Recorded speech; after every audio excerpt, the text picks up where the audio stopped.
Welcome back to Steamboat Real Estate and Investing, your inside track to real estate, mountain living, and intelligent investing here in Steamboat Springs, Colorado, with me, your host, Ryan Cox. Today we are diving into the world of home inspections with someone who knows it inside and out, Brian Hickory, the owner of Hickory Property Services. Brian has been performing home inspections across Northwest Colorado, building on more than a decade of experience as a construction project manager. With that background, he brings a deep understanding of both residential and commercial buildings and construction, knowledge that's critical when you're looking to understand the ins and outs of a home. In this episode, we'll cover pro tips every buyer should know, smart pre-listing suggestions for sellers, and even some of the crazy experiences that come along with the job, from shotgun-wielding homeowners to snake-infested crawl spaces. It's the good, the bad, and the ugly. Let's jump in here with Brian Hickory. All right, welcome back, everybody, to Steamboat Real Estate and Investing. Today, I'm joined by Brian Hickory, owner of Hickory Property Services. Welcome, Brian. Hey, thanks, man. Yeah, thanks for joining us today. Yeah, happy to be here. Appreciate it. it. Be on your podcast. Yeah, excellent. Well, we'll get straight into it. So tell us a little bit about your company, what you guys do, and how long you've been in business. Give us a little overview. Yeah, so we perform home inspections. We're a team of 3. So myself and 2 other inspectors. And we do your general home inspections for either for buying, selling, new construction, and those are the primary ones. And we do radon testing, sewer scopes, mold testing, all that kind of stuff as well. So all-encompassing home inspections. And we service Steamboat, Northwest Colorado. Now we're starting to expand into Grand Junction. Oh wow, nice! Mm-hmm. Congratulations on that. Yeah. And as far as property types, do you guys service all property types, condos, all the way to single-family homes? Yeah, condos, manufactured homes, single-family homes, mansions, all the above. Okay. Yeah. Okay. Yeah. So home inspections obviously have been part of the real estate process for a long time. Is there any new tech or new hot topics in the home inspection arena? I would say, with AI, it's definitely starting to come into play with home inspections. A lot having to do with the software and just how we are able to perform the inspections and use AI to assist us. But it's becoming a much bigger thing just also for buyers and sellers to understand knowledge about their own house. They can get a lot more information now, than they used to. And I think it assists home inspectors a lot in the home inspection reports. We can compare roof data from past inspections to how it's aged over time. We can do just with all that data compiling, you can get just a whole lot more information on these problems that we find with homes. Mm-hmm. And instead of just having a few examples to maybe try to find or figure out in your research, now you got all this data that you can collect and have a much better educated idea of what's going on with your house. So, got it. So that's kind of one thing that's like coming. It's not really like there yet, and it'll be interesting to see how that changes how home inspectors perform their home inspection. But I think overall it's going to change the game for sure. And I think it'll probably be for the better because more information, more knowledge. Yeah, so interesting. What kind of media do you use as part of your home inspection? Yeah, like the like reports and that kind of stuff, you mean? Reports, and I think, for example, you guys use drones, I think, yes, right? Yep, we do, yeah. So we do use drones. It's also kind of like a newish technology we've been using for at least the last 5 years or so. Mm-hmm. Really helps with getting all the angles, especially on really high roofs that you couldn't necessarily reach with a ladder. So we use that a lot. And then we use thermal camera imaging to be able to look at insulation, energy. That's kind of like a big deal now with home energy efficiency. Also, thermal cameras can help us detect leaks. If there's some recent leaks going on, we can check those with the thermal cameras. Okay. And then also like hotspots with electrical panels and connections. So those are some kind of the newer technologies, not maybe like brand new like AI, but definitely something that we use on a regular basis. Got it. Yeah. So if you're engaging with a home buyer, what are kind of the top 5 things that you would advise the buyer, and maybe this is before they've signed up with you, but as they're looking at properties, what are the top 5 things that you suggest buyers pay attention to?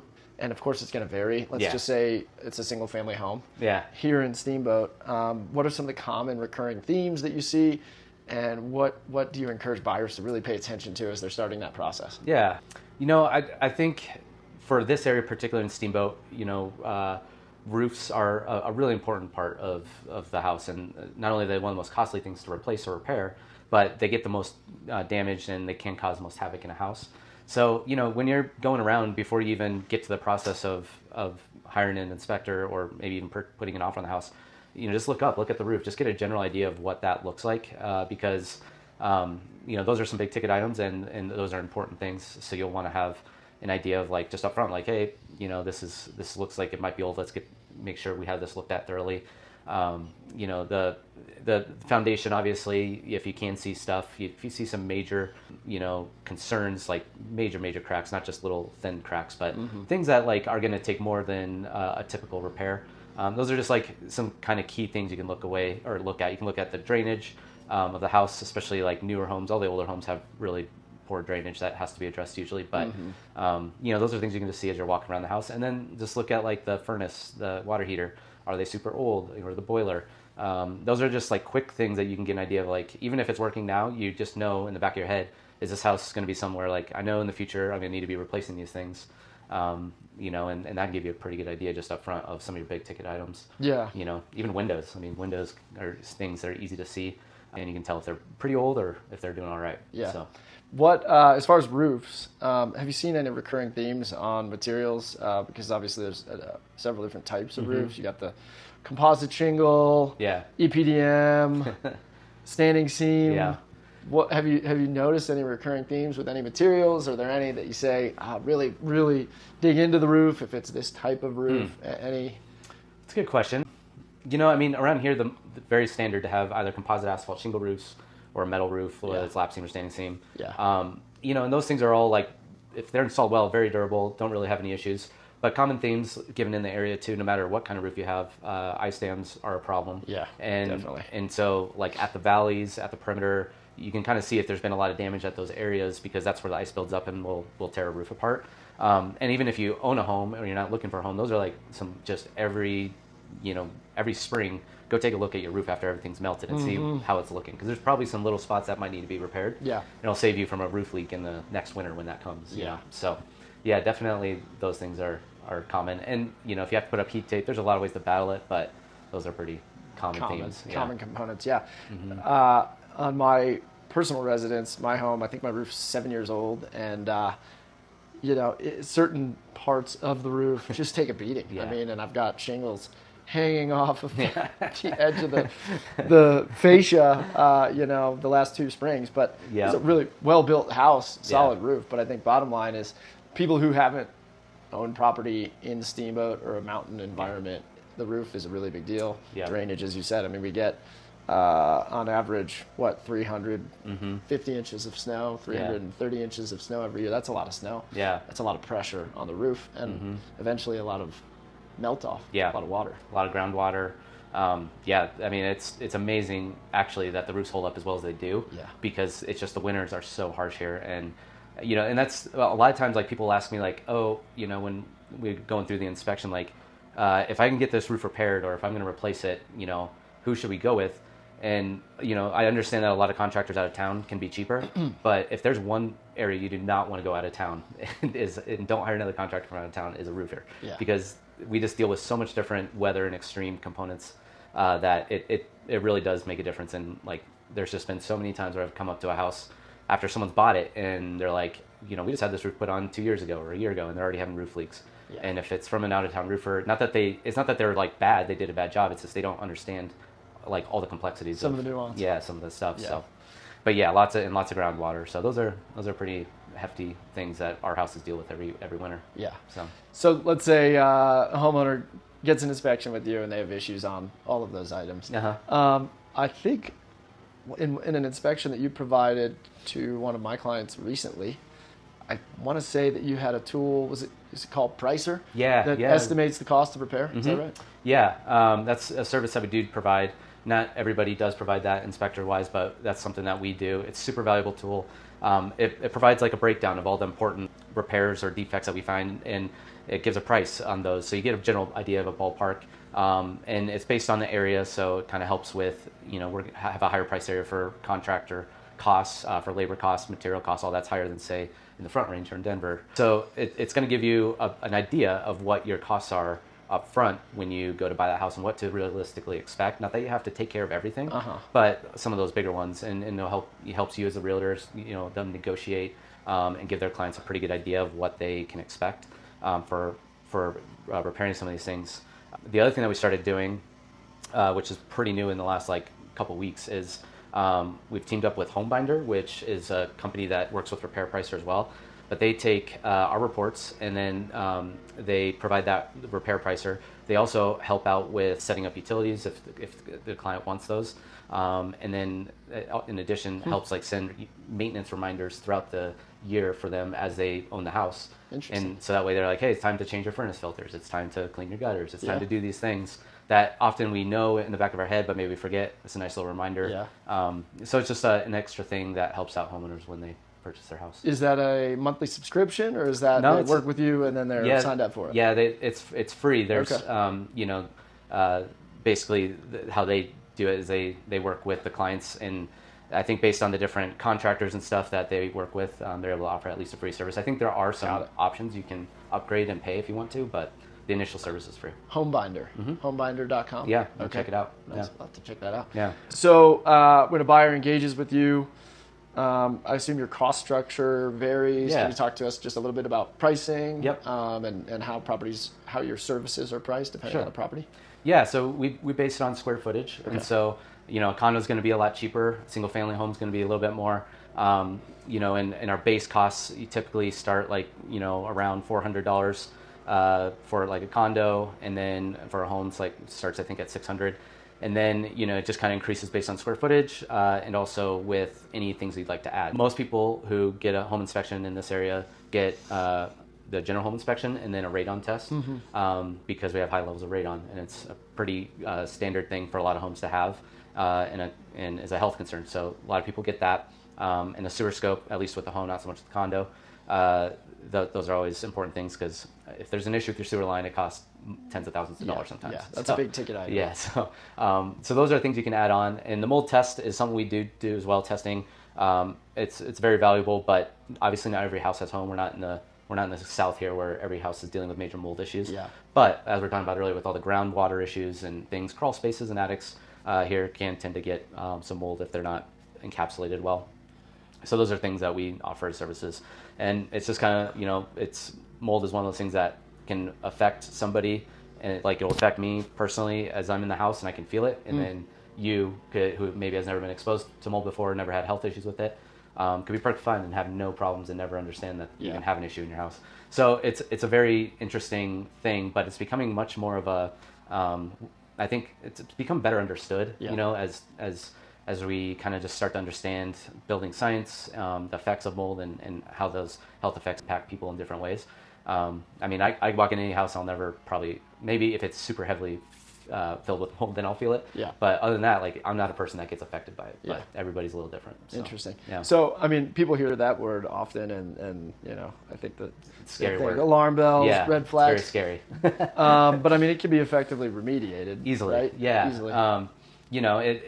You see mold, if you see just a little bit of mold in a spot, that may not be a very big deal at all. It could just be a very small area.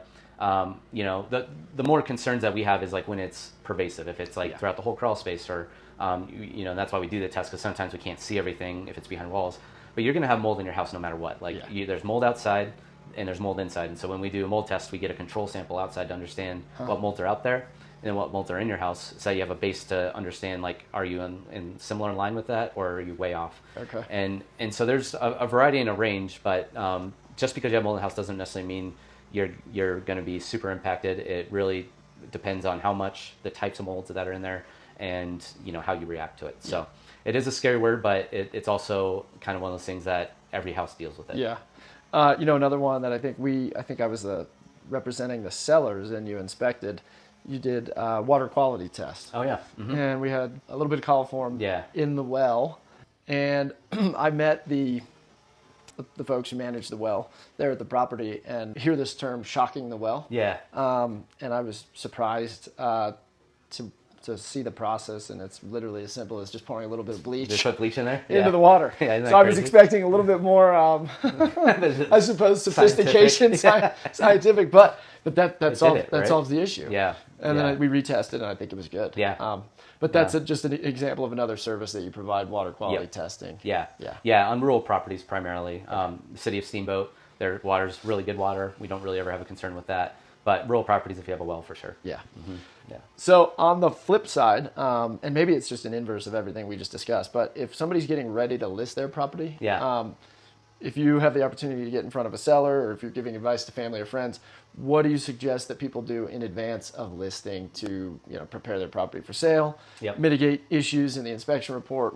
Is there any low-hanging fruit there? Yeah, I mean, there's probably a lot of low-hanging fruit you can do. I mean, just simple like maintenance things, trim trees away from the house, check your toilets to make sure they're not leaking, caulking, like little things like that, touch up paint. Those really shouldn't have an effect or really impact the sale of the home, but they do make it look nicer, and they kind of help present things better.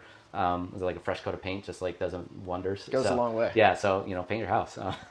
But the other thing is, like, in this market particularly right now, we've been getting a lot more pre-listing inspections, and for one, the buyers are not competing as much, so that really kind of just gives some ease at the process. When a buyer does offer, then you can say, hey, we already have this inspection done.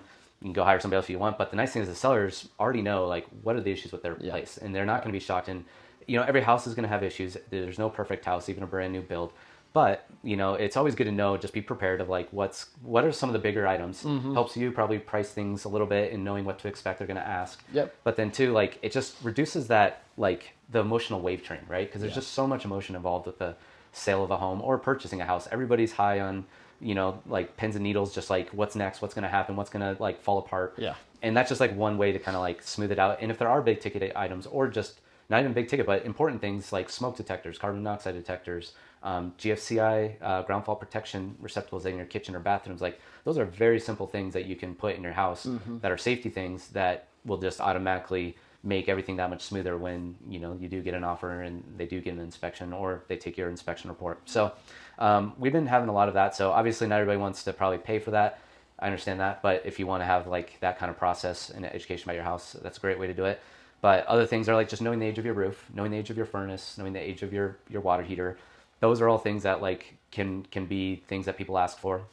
Or you say you haven't had your boiler serviced in 10 years, like get it serviced. There's probably some leaks and repairs, like all things. And then you can hand that documentation in your SPD or however you want to present it, like to the buyers and say, hey, we've had all these things done.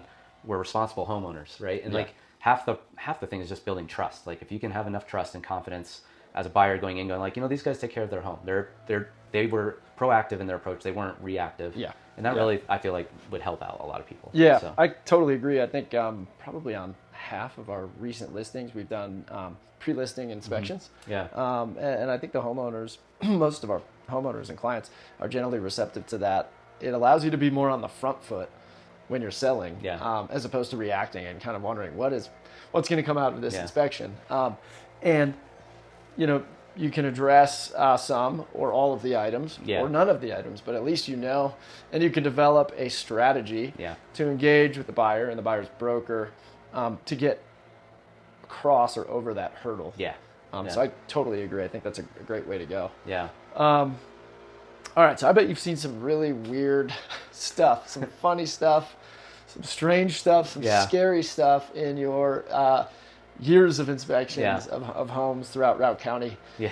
Do you have any standout stories, funny stories? Of course, we don't have to talk addresses. We don't have to but I'm just curious. I bet you got some good ones. Yeah, I mean, we're inspecting houses, but we're really in the people business, and you're going to into somebody else's house, and they don't know you, and you don't know them, and usually they're gone. But at one time, actually, this is like why I'm so thankful this is why I like it whenever a realtor is involved, because the communication that you guys provide to your clients is so important. It's really inevitable. Like you got to have it done, because like if you don't, there's always just stuff that happens. And one time we were doing this house, there's no realtors involved, and there's it was like their family. It was like their brother or sister-in-law or something was living in the house, and he was like, I think, a hoarder. I mean, it looked terrible from the outside. And I'm like, you roll up and I go, no, what's this going to be like? And then we start going up the deck and we knock on the door Nobody answers. And then we were like, okay, and we try to go in, and the door opens, and then we hear someone in there, so we start knocking even louder, and the guy comes out, and at this point we had gone back down the stairs, and he comes out and he has a shotgun in his hand. Wow. And he goes, what are you guys doing here? And we're like, oh, it's like, we're doing the home inspection. And he's like, I didn't say you could do a home inspection. I was like, okay, we won't do it. We'll be out of here. And we left, and then we called the guy, and we're like, we're not doing your home inspection. You can deal with whatever you're dealing with. And so yeah, we've, I've had that, we've had, one time walk in a house, and the dude's like, come on in. And he's like, I'm just going to the bathroom. We're like, okay. And go through around the corner and look left, and the door's wide open. He's sitting on the pot. He's like, I'll be done. We're just like, oh my goodness. So, you deal with like people. You just deal with like, you're just like, oh my gosh, what are we like? You just don't know what you're going to deal with every day. And that's the fun part about the job, because you're just kind of like, everything's different. But you're also deal with like some random weird things like that. We've dealt with raccoons. I remember one of our new team members, Tom, he was literally, I think it was like his second or third house with us. And we're in the crawl space, and he starts looking around. He's like, what is that? And I was like, that looks like a dead snake. And we start looking around, and I've never seen this in this area, but the whole place was just infested with snakes. Oh, wow. And what type of snakes? I think they're all gardener. Like, it wasn't scary. Like, but it was like looking around and realizing how many snakes are down in that crawl space. Like, it freaked us out. So we left. We didn't leave the house. We left the crawl space. And we're like, tried to do the inspection from up there. So. Wow. Yeah, some good stories. You're absolutely right. It is a people business, and of course there's a wide breadth of personalities and people. And that reminds me of one story. I was representing a seller, and we had gotten through everything, and it came time to close, and we were doing our pre-close walkthrough the day before we closed. And this homeowner had a lot of stuff, probably borderline, hoarder. Yeah. It was a nice house. Yeah. And they had to move everything out. And it was a process that I had been kind of babysitting for 2 weeks to move out. And they were making progress. And, I thought this last walkthrough, there were only a few items, I think, that we were waiting on them moving. And I go up to the primary bedroom on the third floor. And everything was moved out, and upon first glance, it looked good. And I stepped out to the balcony, and I look over the railing, and all of the furniture that had been in the room was thrown out over the railing on the balcony, and just shattered dresser and desk. Oh my gosh. So of course we delayed closing and made sure they picked everything up. But I mean, people can be pretty surprising when it comes to personal matters, and the home is a personal matter. Those are some good stories. Yeah, there. You've shared some great information. Thank you. Sure, yeah. One other question that I'd like to ask. Yeah. If you had $1 million to invest in Steamboat Real Estate or business, could be investing in your own business, how would you invest that money, and why? If you had $1 million invested in real estate or a business? In Steamboat. Gosh, that's a great question. I'd probably, I almost want to say I'd like invest it in like a trades construction company. Yeah. Like plumbing, heating, something that like we always struggle with getting, and it seems like we need more of, or maybe just more. And it's, you could start a business, but then it's the labor. That's the hard part. But it's just like, you could probably make a lot of money. I'm sure they do. And, be a good investment and a fun business to own, I would think. But that'd probably be maybe my guess. Or, I don't know. I mean, it seems like no matter what you buy, you buy land and real estate here, you're going to make a good return on it. So it's if it's a buy and hold, it's probably a good outcome. 30 years later, and then I'll sell it. Yeah. All right, I like that. I mean, I think with the trades, everybody knows how hard it can be to get a call back or to get somebody to show up within a reasonable time frame. So I totally agree. I think there's tons of opportunity in that space. Yeah, I think there is. Yeah, nice. Yeah. All right, well, thank you so much for your time. Really appreciate it. And if people want to get in touch with you, how do they go about doing that? You can reach us through our website, hickorypropertyservices.com, book an inspection there. You can get all our contact information, and then also you can email us you can email me, Brian, at hickorypropertyservices.com, or our company email address, admin@hickorypropertyservices.com. Awesome. Thank you. Brian does a really good job. He's helped a lot of my clients, so highly recommend him. And thanks again for your time. Yeah, thanks. That's fun. All right, that's a wrap for this episode of Steamboat Real Estate and Investing. A big thank you to Brian Hickory, owner of Hickory Property Services. sharing his expertise and guidance when it comes to home inspections, building science, and home performance here in Steamboat. If you'd like to connect with Brian, please find his contact information linked below. And now here's a quick Steamboat market snapshot. As of September 1st, 2025, year-to-date average price per square foot in Steamboat is $805 a square foot. That's down 1% from 2024. Year-to-date median sales price is $1.23 million, down 5% from 2024. Year-to-date median days on market is 22 days. That's up 57% from 2024. Year-to-date sold listings in Routt County is 354. That's down 3% from 2024. Total year-to-date sales volume is $575 million in Routt County. That's down 4% from 2024. Pending listings in Routt County, 128 pending listings, up 13% from 2024. Active residential listings in Routt County, there are currently 419 active residential listings. That's up 54% from 2024. A few other Routt County stats courtesy of Land Title. I like looking at these. It shows us a little bit about the demographic and types of buyers that we're seeing. Of the total transactions in July, 51% involved local buyers, 12% came from the Front Range, and 37% were out-of-state purchasers. There were no international buyers in the month of July. There were a total of 102 loans closed in July, with 44% of purchasers closing with financing at the time of the sale and 56% closing with cash. So we're still seeing a lot of cash transactions, more cash transactions than transactions with debt. And there were 66 refinances, something that I expect to see pick up in pace as we're seeing some relief on mortgage rates. The 30-year fixed mortgage rate fell to 6.28% as of today, Monday, September 8th, according to Mortgage News Daily, marking the lowest level since October of 2024. This drop is largely due to weaker than expected job reports, which increased speculation that the Fed will begin cutting rates. The next meeting is next week, I believe the 14th and 15th, so we'll see what kind of policy comes out of that meeting. Though mortgage rates don't track the Fed's policy rates directly, they do closely follow the 10-year Treasury yield, which also declined amid growing economic caution. So as we move into the fall, the market typically starts to reduce in sales velocity, fewer showings, fewer transactions closed. We did see a bit of a pop in pendings, and I'd say demand is centered on well-located, appropriately priced homes, while aggressively priced or dated properties are tending to sit on market longer. If you have questions about today's content or the Steamboat real estate market, please reach out to me at ryan.cox@steamboatsir.com. Again, ryan.cox@steamboatsir.com. If you or someone you know is buying or selling in Steamboat, please don't hesitate to reach out. I'd love to help. I'd love to be a resource. And if you found value in today's episode, please subscribe, leave a comment, leave a review, share it with a friend. I appreciate any and all interaction. Lets me know that you guys are listening and hopefully enjoying the content out there. Thanks for tuning in. Have a great day, and we'll see you next time.